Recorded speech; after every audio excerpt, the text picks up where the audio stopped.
Space Crew by Dre Jesus. Mission Operation Mechamite. Jace sat on his bed playing Angry Birds on his phone.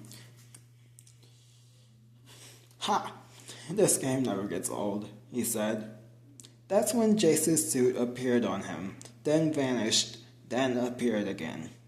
Then Jace saw a small little creature on his shoulder.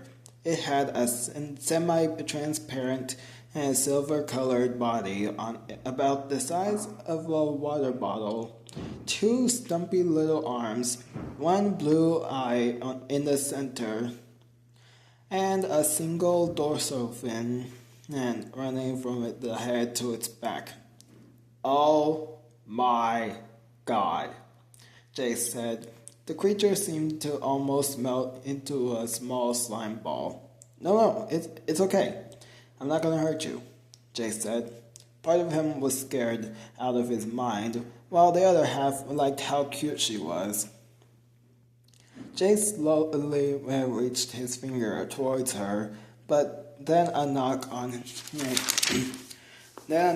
his door, followed by Alex's voice, startled the creature. "Yo, you okay in there?" Alex asked. The creature hissed and transformed Jace's entire arm into a pulse cannon blaster and aimed it at the door. Yeah, I'm fine. Why?" Jace said. The creature could tell Jace didn't want trouble and returned into her normal form. Nothing. Nothing. Just checking up on you. No need to come out here," Alex said. The moment she stepped away from the door, Mike, Sam, and Chloe had already gotten to her 3D food-printed flat Stanley sandwich. Don't worry, she's gone," Jace sighed. He looked the creature up and down. "What are you?" The creature made a couple cute squeaking noises. Jace raised an eyebrow as she huffed, then looked at Jace's watch and pointed at it. "You want something from me?" he asked. That's when the creature shot her tentacles at the gadget, and it started to glow and pulse. Then it stopped. "What the heck was that?" Jace asked. "I know, right? Human technology tastes different than the kind I absorb," a female voice said. Jace slowly looked at the creature. "Let me introduce myself," she said. "I'm Silver, and I'm what you can call a Mechamite." Quick question. Who is the captain of this all-powerful vessel? Silver asked. Jace was silent for a second before saying, Leary?" That's when Leary appeared out of nowhere behind him. "Doing arts and crafts?" she asked. Silver yet again transformed Jace's arm into a sonic boom cannon and aimed it at her. How long have you been standing there?" Jace asked. "Enough to see you made a new friend," Larry replied. Silver lowered the weapon away from. She lowered the weapon away from herself. "Larry, this is Silver. Silver, this is Leary. This is the John Telexel's onboard AI, Leary." Jay sighed. Silver returned his arm back to normal. "Leary, can you help me with her? I'm trying to understand what the heck I'm working with." Leary scanned Silver up and down. "It appears to be a techno-organic symbiotic parasite," she said. "Wow, thank you, Madam Obvious," Silver groaned. "What do I look like? A 19-year-old comic book nerd writing science fiction Kids' books? Larry asked. That was oddly specific. Jake said. So, can you help me so, can you help me? He asked. Larry sighed. Meet me in the med bay, she said. Larry entered a tube above the bed and vanished. Does a freaky robot always appear out of nowhere? Silver asked. I heard that, Sari said, appearing behind Jace again. We didn't see you come in. He asked. He gasped. Then Larry turned invisible. Now she does, Jace said. Jace walked past Alex, who was busy putting a tarp on something. He then passed Mike and Sam, who were at the 3D food printer. Then he passed Chloe, who was taking a nap in the hollow room. Okay, med bay is upstairs. Hey, Silver, Jace said. Yo, Silver said. How are you with powerful suction tubes? Jace asked. Before Silver can answer, he jumped in. When Jace entered the med bay, Silver landed with a wet slap on Jace's face. Ew. Jace groaned as he walked forward to Larry. You sure Silver is okay with this? She asked. Jace looked at Silver, and she shook her head. Body, yes. Okay, Larry said. Jace's eyes widened, and she brought out various high-tech tools. This may pinch a little, Larry said. Later, Jace sat in a chair with Silver relaxing in his palm, and Larry trying to study her. But no matter what she did, Silver would not let her near. And I thought I hated doctors, Jace said. Larry sighed and scanned Silver one more time, but she paused mid-scan. Jason, hold still for a second, she said. She then scanned Jace and looked him up and down. This can't be right, Larry said. Your DNA matched hers. Jace looked at Silver. Silver looked at Jace. Then they started laughing hard. Larry, I think you got screw loose. Or something, Jace said. Then Larry showed a holographic display that had his and Silver's DNA, saying match. Crickets. That's when his communicator beeped. Hey Jace, we got a problem over here, Alex said. Jace looked at Larry. We'll continue this later. He ran to the anti-gravitational elevator. Don't tell anyone about Silver! He yelled as he jumped in.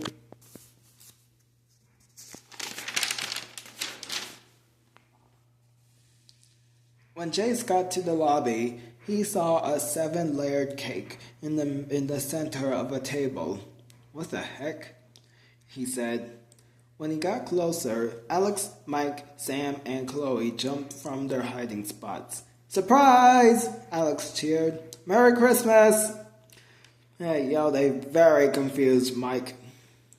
It took Jace a few seconds to realize what day it was. Today was his 14th birthday. You guys, he laughed. Then jumped when Larry came out of her camouflage holding the cake. Mike and Sam made via the 3D food printer. Later, the 5 of them sit at the kitchen table. Mike and Sam are stuffing their mouths with who knows what, while Alex and Chloe snack on cake. Jace, on the other hand, is secretly feeding Silver pieces of his slice of cake. For some reason, he found himself drawn toward like they were long lost friends. How are you eating without a mouth? Jace whispered. Real question is, what's it to ya? Silver said. Jace rolled his eyes and looking back at his friends just in time to see Silver extend her body and tap Mike's shoulder from behind and take his slice unseen by anyone but Jace. Then, one by one, their slices go missing. Okay, which one of you lowlifes took my piece? Alex asked. Your piece? Who took mine? Sam snapped. Jace seen the ridiculous situation approaching and got up and whistled his way out of the room as Alex, Mike, Sam, and Chloe stood up and cracked their knuckles. Larry floated in the med bay, still studying Silver's DNA when Jace exits the anti-gravitational elevator and Silver yet again landing on his face with a wet splat. You gotta add stairs to this place, Silver said. She hopped onto Jace's shoulder. So Larry, any news? Jace asked. Not really. I wasn't designed to monitor alien DNA. Larry replied. Hey, what's the point of having her? Silver asked. Yeah, some sport maybe. Jace shrugged. No, well, Larry, yeah, keep up the work. Keep up the work. I'm gonna chill in my room and wait till my friends calm down from our little cake thief. Jace said. He went to the anti-gravitational elevator. Hey, don't tell them about Silver, he said. When Jace left, Larry said, I have purpose.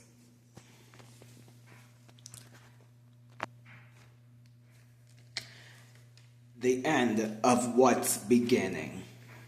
Jace sat on his bed, lying on his back, with that please don't bother me while I'm doing absolutely nothing look on his face.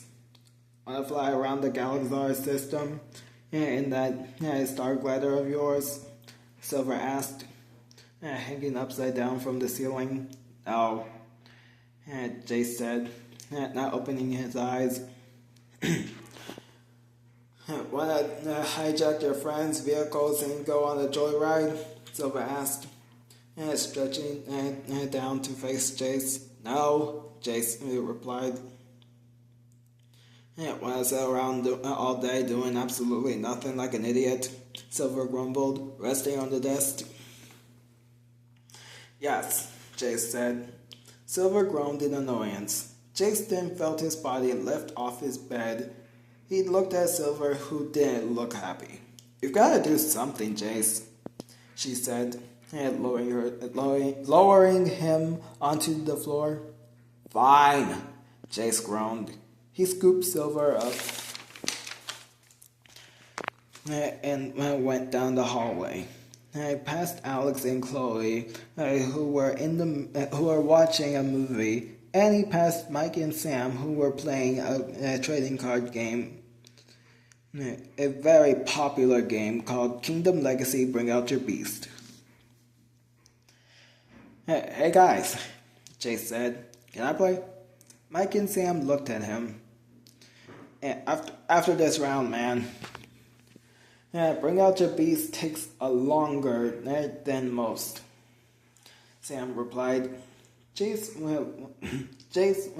went for the beast card deck he had in his pocket when Well, if someone would make up his mind and choose a card, I would have won already. Mike said. Sam gasped. Yeah, you know this game is tough. Yeah, tell him, Jace, he said. Well, before Jace can answer, Sam said, how about you shut up and stop using the same deck you beat me with at the Iron Bazaar? Yeah, you cheap bum. Yeah, Mike got up and cracked his knuckles. Who are you calling cheap? Yeah, he asked. Well, I ain't calling you generous. Well, I ain't calling you generous. Yeah, Sam snapped. Oh, I'll show you generous, Mike yelled. Jace stepped aside as the two started arguing very loudly. On the other side of the lobby, Alex and Chloe looked at each other. Should we do something about them? Alex asked. Chloe thought for a second and said, yeah. She then turned the volume up and they leaned back in their seats. When Jace was out of sight, he opened his hoodie and Silver peeks her head out with a smug look. You never said you can copy voices, Jace said. You never asked, Silver replied. Jace looked back at Mike and Sam, who were in the middle of having an arm wrestle.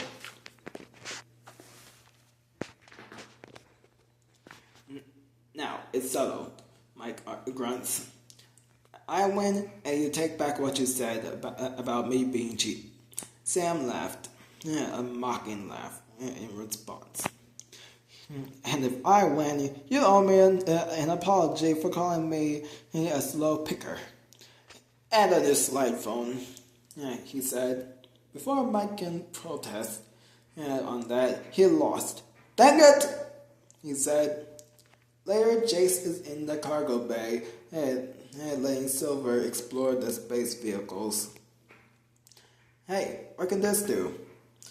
Silver asked. The moment she touched a button on the moon buggy, she got launched from the driver's seat, and thankfully Jace caught her. That's the security ejector seat, he said. Larry designed each ride so that no one else can drive except the driver, which is Mike and Sam. Silver pouts and hops onto Jace's shoulder. So you still down for cruising around the Galazar system in the Starglider? Silver asked. Jace looked at her and then at his Starglider. Know it? Sure, why not? He said. The moment he went towards it, an announcement ran through the entire Jontel XL. Emergency! Jontel XL approaching asteroid field, Larry said. Jace and Silver looked at each other. In the cockpit, Jace saw everyone freaking out. Mike was constantly screaming that they were being abducted by aliens. I never got to date a hot alien, Sam whined. Alex groaned in annoyance. Sam, shut up about getting an alien girlfriend. Larry, can you start that hypersonic speed jump boost? She asked. Larry finally entered the room and reattached herself to the console. Activating hypersonic speed jump boost. Please get in your seats, Larry said. Before they could do anything, Chloe said, Hey, where's Jace? Alex tapped her Saturn symbol. Hey, Jace, we're about to leave. We're about to leave the solar system, she said. There was no answer. Jace, you there? Alex asked. There was still no answer. While Alex was trying to contact Jace, Sam saw something fly past the window. Hey guys, Sam said, getting their attention. We're not alone. Chloe looked out the window and started stammering. Then Sam, then Mike. Guys, Alex snapped. Use your word. Oh my gosh, that's a huge space rock. Coming straight at them was a ginormous meteor, about the size of Earth's moon. Yep, we're doomed, Alex said. There was a long silence before she, Mike, and Sam started freaking out. Honestly, I didn't think it would end like this, Chloe sighed. Might as well get my nails done before impact. The moment she got a nail file out, a streak of black and silver light shot past the Jonto XL and shattered the entire meteor. Every one of them froze, really confused at what happened. Then he showed up. A humanoid armored figure floated outside the rocket. He wore a jet-powered flight suit with silver and gray stripes.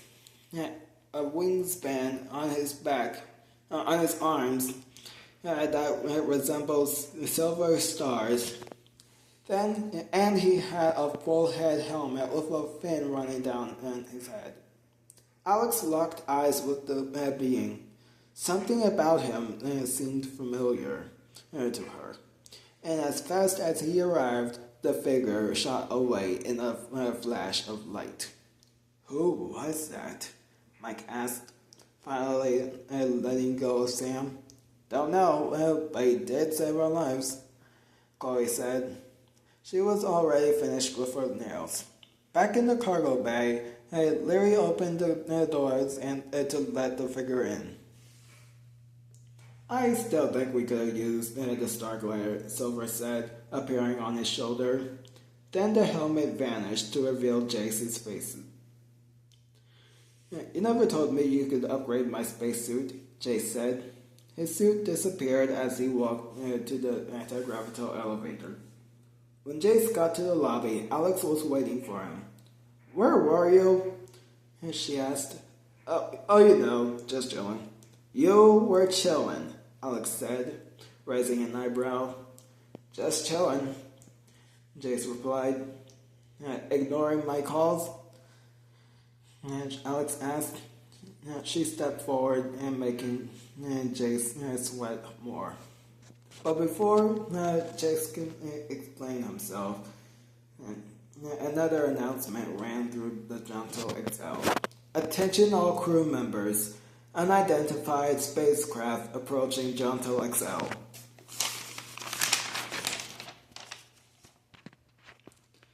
When Alex and Jace got back to the cockpit, there was a huge alien mothership above the Jonto XL, about the size of the sun.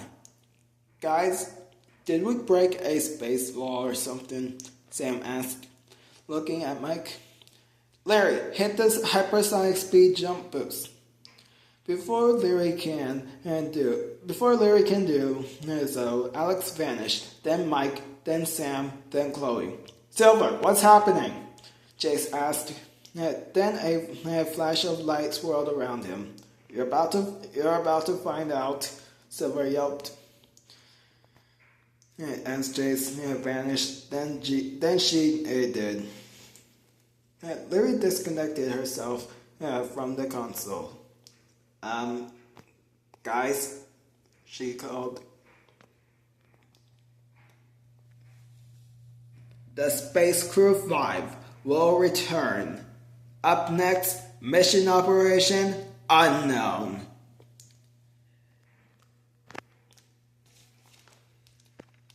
Hey guys, Dre Jesus here. Let me know what you think of this book.